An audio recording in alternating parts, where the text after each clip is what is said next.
Welcome back, guys. This is going to be another Season 2 walkthrough on a high key. This will be Neltharion's Lair 23. This was done on Tyrannical as well. And this is one of the older dungeons, much older dungeons actually, in the very first season of Mythic Plus. So I'm pretty knowledgeable on this one too. And first, if you put your key in the pedestal, I saw this menu open right here, and then you jump down on 5-ish on the pull timer. You'll be able to skip a portion of the opening RP. So that's why I started the guide so early in the part of the dungeon, because you can see us fly through the wall there, and then we're already in this waterfall.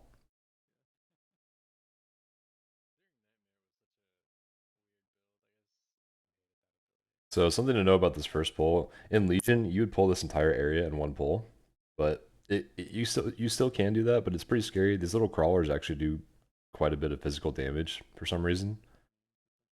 And then the other thing to worry about is these crocs over here that I'm tagging right now. They put a nasty, nasty bleed on the tank. The crocs this season are danger. So this is like a pretty safe typical pull. Go up to the lurkers here. There's two worms that spawn right here, and that's where I stop the pull. They're also the main focus of this pull. They teleport to random ranged players. So if your ranged players are standing way out here, they might spawn off your screen when they go underground. So it's good to have your range like stand somewhere in this vicinity of the pull. And they also reset aggro when they do that as well. So you want to go over to them pretty quickly. Obviously, you kite out of the green pulls as soon as the little skitterers die. And otherwise, this is a pretty simple pull. I wouldn't recommend it, but you can pull this Piercing Shard casting Hulk in the next area if you want. There's 3 total in the dungeon. I skipped 2 out of 3 on purpose because they do a ton of tank damage. You can't disrupt their tank cast like you could in Legion anymore because of some changes they made to elite mobs technical levels. Like now they're level 71 mobs, so you can't knock them or stun them or anything.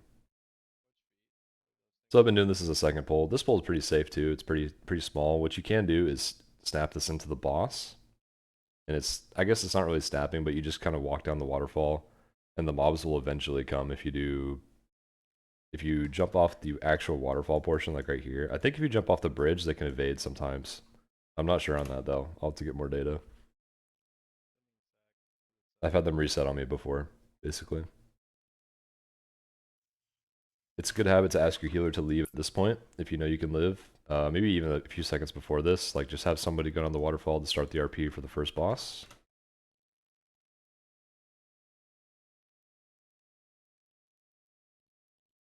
That's about it. Those mobs don't do much. I think they do Fervent Strike nearby players if the tank is out of range. The Furious Smash.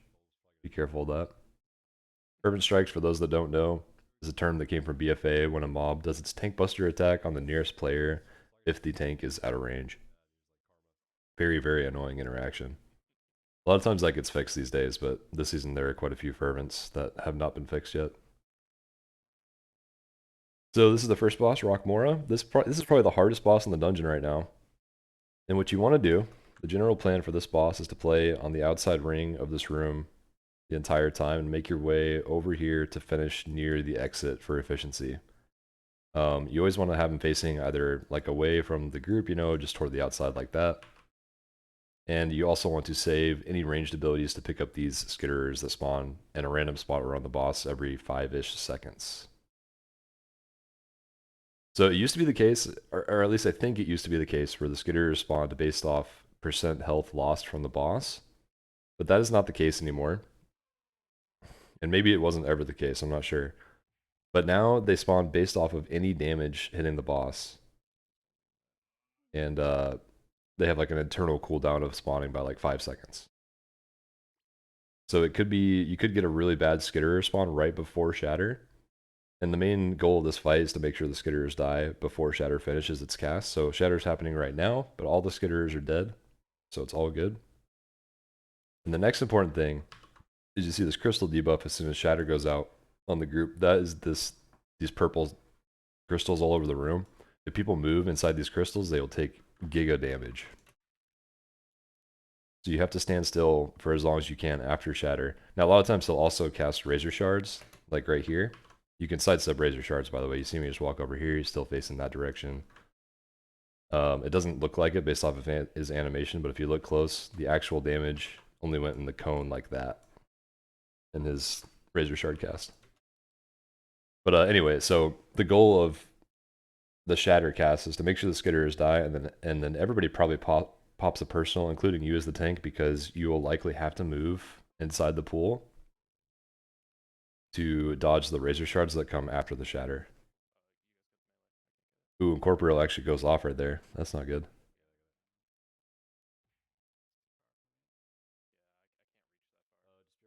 We still have a debuff for 2 seconds. We luckily recover. If that would have been right before a Shatter, that would have been really, really bad. We would not have been able to kill this Skitterer, probably. We do finish it off, though, luckily. I have wings up here, so I'm not going to take too much damage if I have to move in the crystals, but I didn't have to anyway that time. And you kind of see I'm just like hugging the wall as I go around this room, making sure we make efficient use of space. Ranged players can actually outrange the crystal pools entirely. Like, I think it probably goes to like here, around the boss where he currently is. So if there were ranged players standing like right here, they could avoid the damage of the crystals on the ground on this next one, maybe. So people can experiment with like where to stand at certain parts of the fight. But this fight is very dangerous for melee. Extremely dangerous. Melee have to be really, really good at pre-positioning for every knock.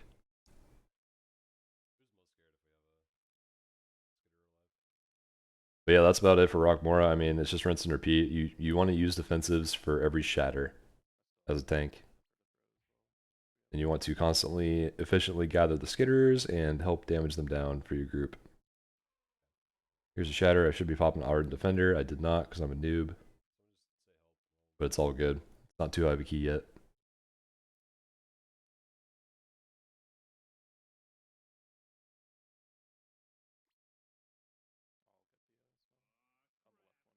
Another Incorporeal spawn. That one's not nearly as hard to get. Those are pretty obvious. There's a Shattercast with a Skitter. I sacked somebody because the Skitter might have had some health there by the time it went off. It didn't end up having any health, but probably good that I sacked anyway. If you're ever scared, that's definitely the time to like throw out any kind of something for the group to help them live. You know, shout if you're a warrior, uh, spell warding, or sack if you're a paladin, stuff like that. Basically, Shattered does insanely more damage to the group if there's skitters with any kind of health remaining when it goes off. And that's the whole point of this fight. But I'm sure you guys know that at this point. So as you can see, we ended the fight right at the exit door. That is the goal of that movement. And higher keys, I'll probably start the fight even closer to the door so that I'll still end up in that same spot.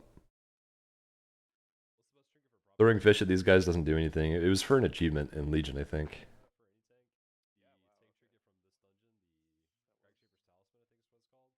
Picking out my trinket here.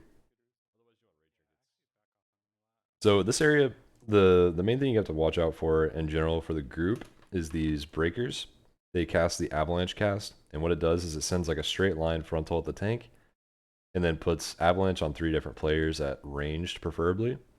And people just have to be ready to walk out of it as it's casting. Not after, but like as it's casting. It's very fast. Something for you to know as a tank is this War Drums cast. All you have to do is just stop it one time. So Hodge, Blinding Light, anything that a tank has, Disorients, Knocks, Stuns, all do it, I believe. So I Blinding Lighted it there, and I never really have to worry about it again. So here's the first Avalanche cast. You saw the line, the frontal line on me. And my group dodges the other avalanches. Stone Gaze is a stun, I believe, on the tank. Can't remember for sure. I don't think it's stunned me yet this season, somehow.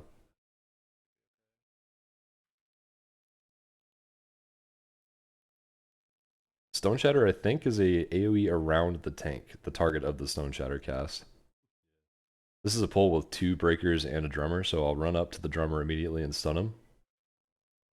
I think he summons adds like a third away through his cast, like 3 times. So it's like add here, and then an add at the end of the cast as well.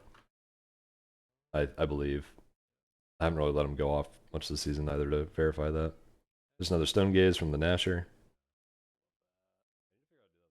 These Crocs are actually kind of tame. They don't give you the insane bleed like the other Crocs of Season 2.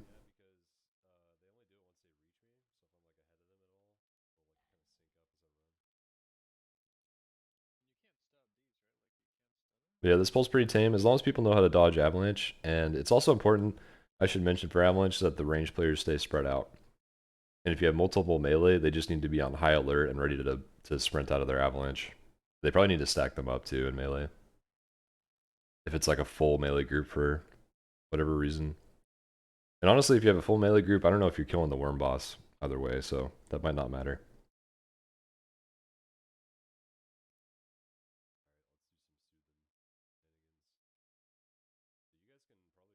I'm gonna show some shenanigans that we're doing here with trying to skip stuff.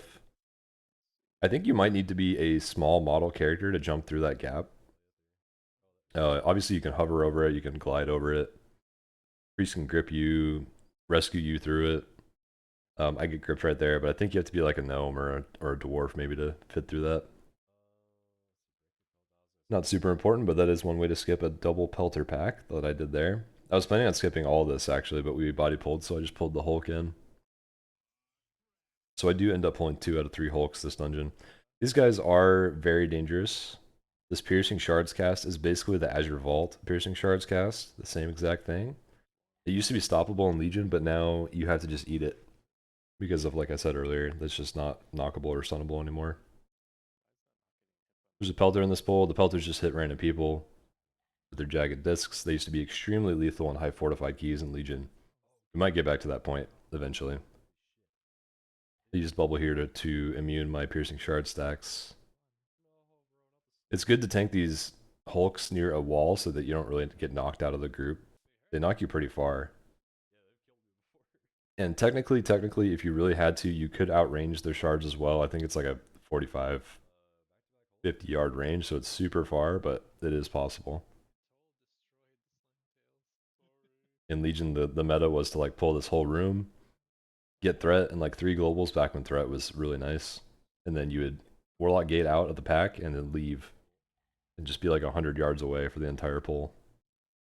You'd outrange the shards, the pelters wouldn't throw to anybody, and nothing would happen. Nowadays, you have to tank it like a man. Or woman. Here's another Piercing Shards cast. I don't have an immunity, so I'm just popping Sentinel. That's all that's needed for Pally. The Shapers don't do much, you just kick Stone Bolts. The Breaker, like I said, is the Avalanche guy. Nothing new here. So for you, it's all about just facing the frontal away, the Breaker frontal, as well as the Piercing Shard frontal away from the group, and staying alive.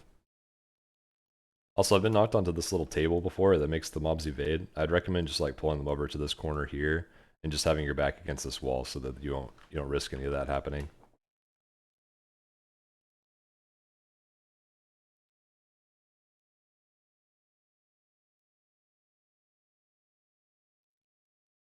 This is the double pelter pull that you have to do. This might end up being the hardest pull in the dungeon in high fort keys. There's something about these pelters is they do leap directly away from the tank, as far as I could tell. So my positioning here is actually not the best. What I could do is like pull them over to this wall maybe, and then face this direction. The circle is me. So they would leap like directly into this wall, while the avalanche frontal is still going away from the group this direction. But I wasn't thinking about that too much in this run, and honestly we could stun them at the right time and I think prevent the jump away as well. Looks like they never jumped, so I think that's what we did on accident. But they have like a disengage away from the tank move like 4 or 5 seconds into their fight time. So as we're finishing the breaker here, I like to pull this geode pack. If you just kill the geode real quick, it just solves that problem. It's just a really annoying mob. And then you can pull this shaper with the boss as well. So you'll notice in high keys we do leave the, once I can see it on my screen, we leave the pelter over there alive. You can kind of see him up here. It's kind of dangerous for the intermission, but you really don't want to pull extra pelters if you can help it in this key. So I kind of just play the boss on this side and then deal with cleaving the shaper down as we go. Now, this boss is going to be very, very scary in high keys for most tanks because of the Sunder ability. It's an extremely fast cast. It'll cast right after the Bellows of the Deep. And boom, there it is. Super fast. So you kind of have to watch your bigwigs timer. It happens every 7 or 8 seconds. Here it comes in 3 seconds. And you definitely want to have something rolling for every Sunder. Like, it's already almost killing me in a 23.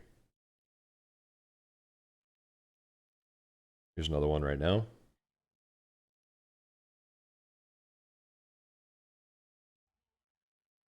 Strike the mountain, you just want to make sure your group is spread out. If anyone's too close together, the initial hands will probably, like, if someone's here and if they're here, they will probably die to each other's hands that spawn on their own character. And then also one more tip for tanks is this bellowing idol cast. Let me back it up a tiny bit. So bellowing idol's going to come out, and one's going to spawn to my right. One spawns right here. If you move to your right exactly after that spawn, the next one spawns on your left, so you can spawn them stacked together, and it's much better for cleave that way.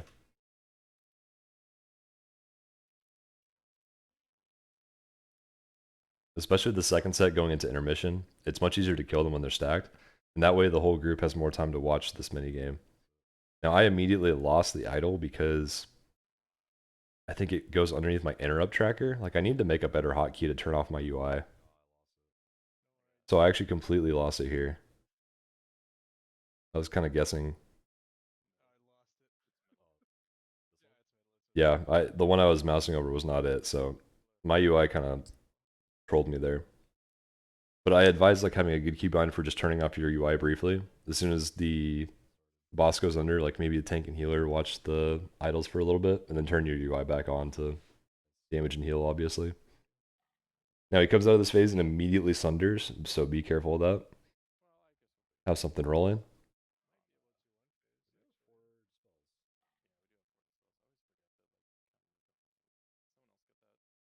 And yeah, this is the whole fight. It is worth mentioning that the only long phase in this fight is on pull. So if you can somehow have Lust on pull, you'll get full value out of your CDs and get a big boss burn, because all the phases after each intermission are pretty short afterward. He's already at like 72, 74, 76% energy. He's going down very soon.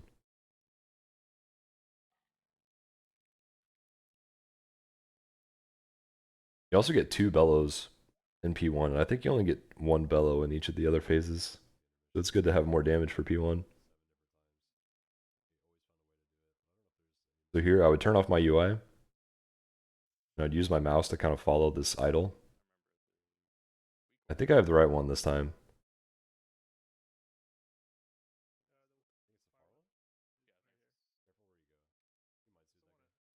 Let's see what we do. I think we had a disagreement on which one it was. Another good tip is you can see we mind suit this pelter over here in the intermission. We don't want to end up pulling that guy.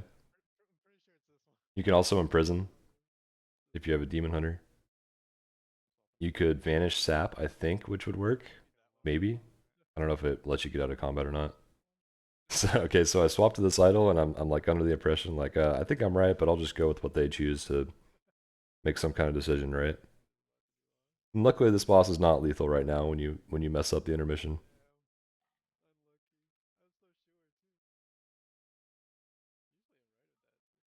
Here's Bellow of the Deeps doing the tech where you stack them up.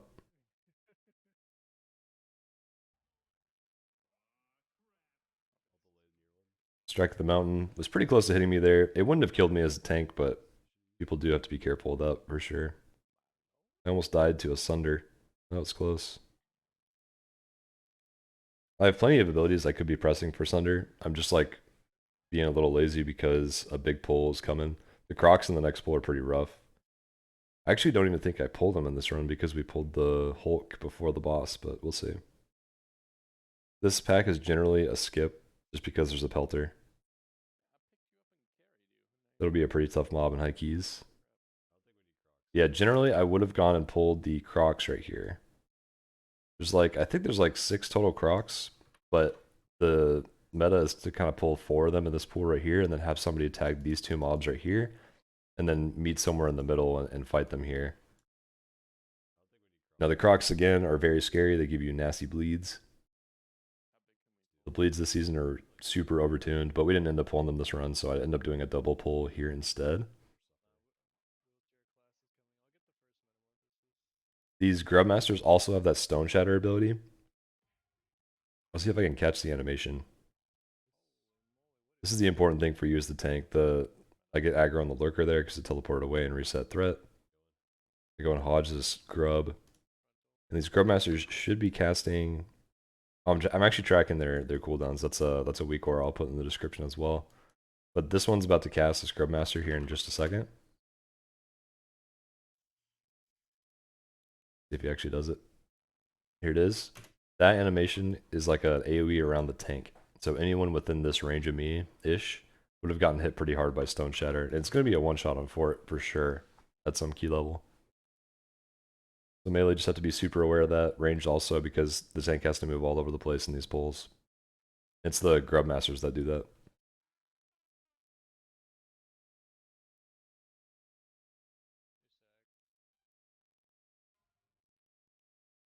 This trash is the same, just interrupt the Grubs with some kind of stun or disorient. I don't think knocks actually work. Keep an eye on the Lurker for threat issues. There's that Stone Shatter again. It's also worth noting that you need to get threat on the Grubs as well when they spawn. Because once they're done trying to metamorphosize, they go and melee people and they can actually kill them. Very strong little Grubs.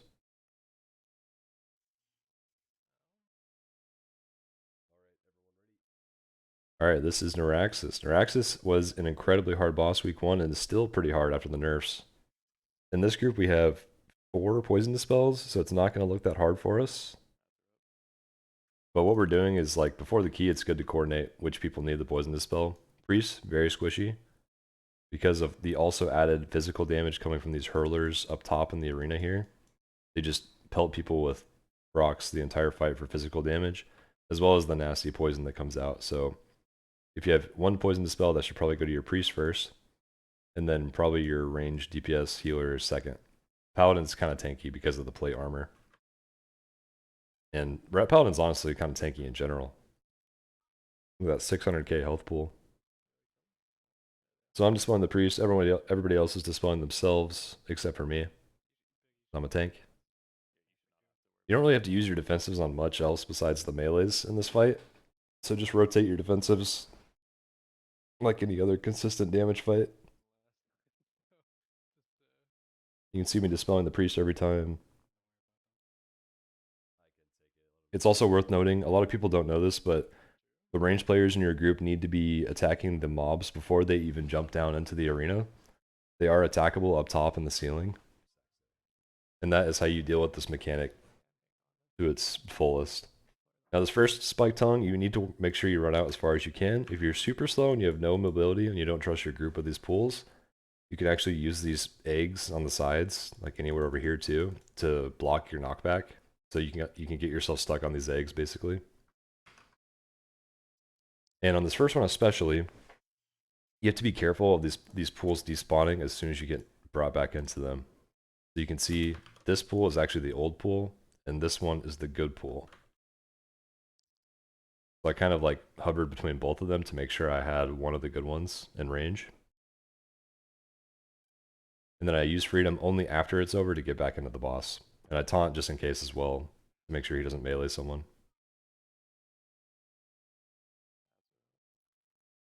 Pretty tricky tank fight, honestly, because of that one mechanic. Oh, sorry boys, my voice is shot. I've been sick for like a week. So yeah, this fight's rinse and repeat between those phases. The only thing that's different from now on is if you ever see ads jump down, that means they just haven't taken enough damage yet, so melee need to peel off and finish off the ads before they get to the boss. The boss will eat the ad if it ever gets close enough and get 50% extra damage for the rest of the fight, which is obviously really scary. And then additionally, the boss will also get 20% more damage when he hits 20% for his like built-in enrage.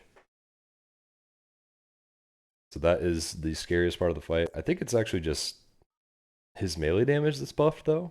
We could be wrong on that. But for you as the tank, that's when you want to use your heaviest defensives, is that 20%.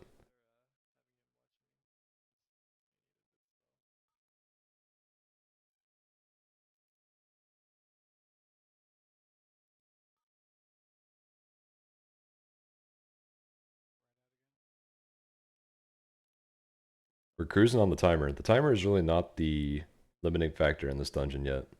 It might be in really high keys, but for now it's like, can you live the first boss, the worm boss, and do you have a good strat for the last boss?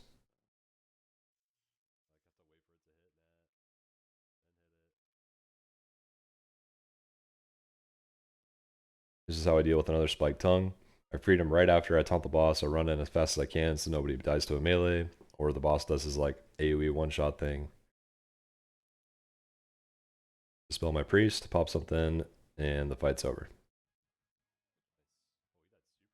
That's Naraxas. So here's the last area of trash. I think we are still fighting scorpions at this point in the season. Most people will probably fight these scorpions for the whole season. There is probably a way that we'll figure out to fight the last boss without killing any scorpions, I would imagine.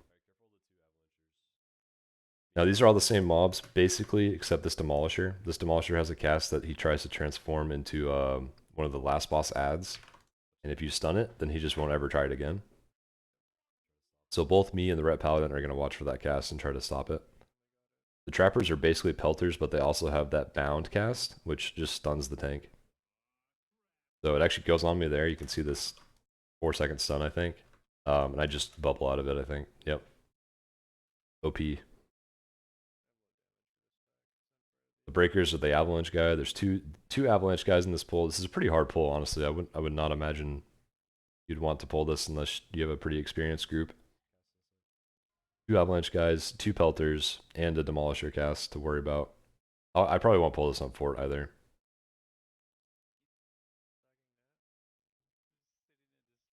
I probably would have used Mind Soothe instead and just went past this and fought a couple extra mobs somewhere instead. Like I could have added in the Crocs in this route and just skipped this pull. But yeah, you never saw the Demolisher cast because I think he might have queued it up as he was hodged anyway. But normally it'd be like a really fast 0.5-second cast or something.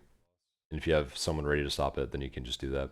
Otherwise, you can stun the ad as he spawns afterward anyway and just kind of cleave him down. But he does hit really hard if he makes it to his target.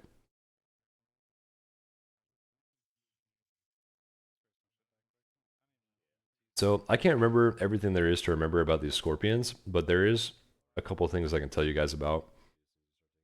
One thing is the guy on top of the Dominator is a pelter. Oops, that was a terrible circle. This guy is a pelter, but he's like a juiced up pelter. He hits 3 people at a time. So if you watch the party frames here, multiple people are getting hit by these discs constantly. He just like didn't do it for a second. I don't know what he's doing. We did bop Natalea. Maybe all of them were being thrown at Natalea there. That might have been the case. Which is a really good idea. You should probably sack and bop your squishiest range player on this pull. There's also a thing where I think it's like the 3 farthest targets he prioritizes for his throws. I'm not sure exactly which mob it was or if it's even true or not, but I remember something like that. Maybe somebody in the comments remembers. Same thing with this pack. The only other thing that you have to worry about is the bound cast you kick, obviously. And then the Dominator does this frenzy ability. If you have a soothe, that is the time to do it. Because it also enrages the guy on top, I believe. And then the Ember Swipe is like a frontal cleave on the tank, so that's why I face it away. There's an Ember Swipe right there. You can see we use Bop again on Natalea. I think it's doing work. Nobody's taking damage from this. But yeah, so later in the season, these 2 packs are linked to the boss fight here. If you pull the boss, they will both pull, and you obviously don't want to ever do that. So what you could do is do the tech from my Freehold walkthrough where somebody pulls these packs briefly with Night Elf or Rogue or Mage or Hunter and then vanishes off their threat as soon as you pull the boss over here. and then these packs will reset. That is pretty risky.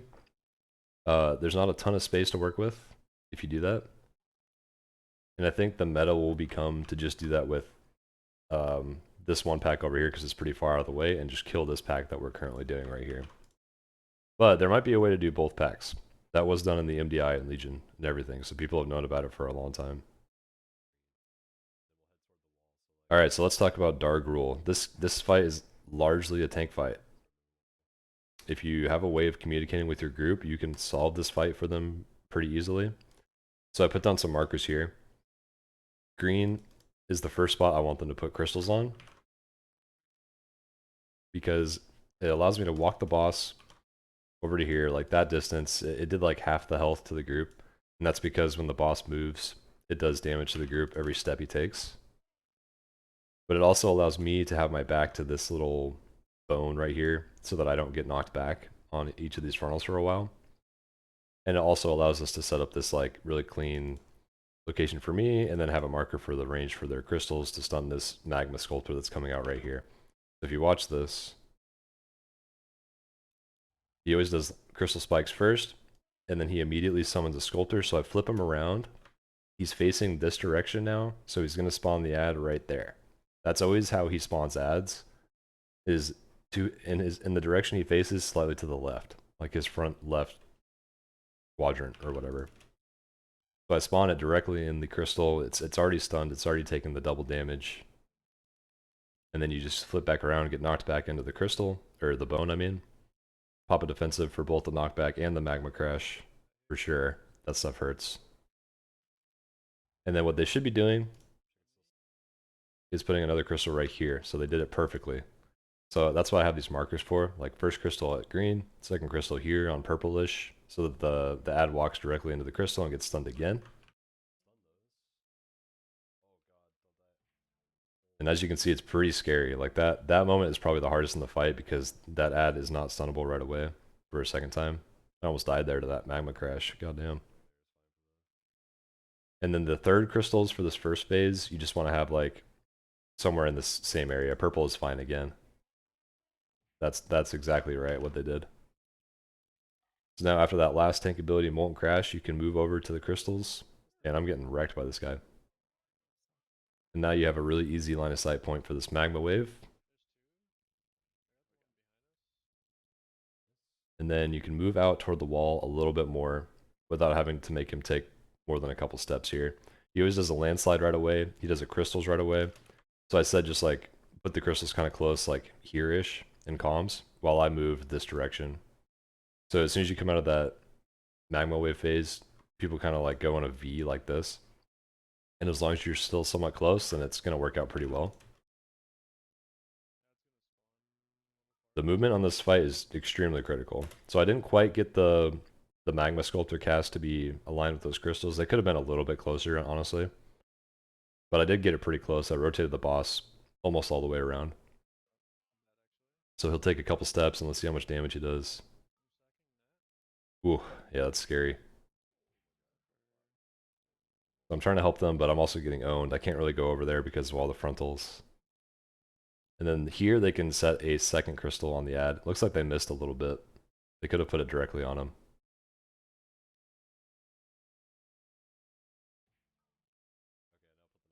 But it's all good. They finished up. So now I'm saying just remember to bring your third crystal closer to the boss, because we want to play near the wall anyway. So that's a perfect crystal right there. So magma wave's coming in 3. It's really important to have boss timers for this fight. If you don't already, you should definitely have bigwigs or something to show you these. This fight is a huge, like, watch your timers and play accordingly kind of fight. So you see I move out. I'm already, at this point you're near the wall, so it's kind of intuitive what you want to do.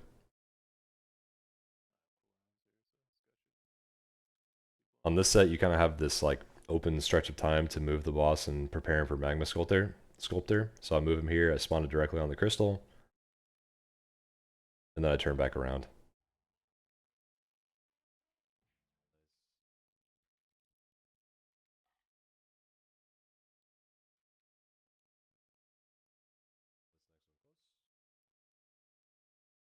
And yeah, that's the whole fight. It is quite the complicated, difficult tank fight, I gotta say.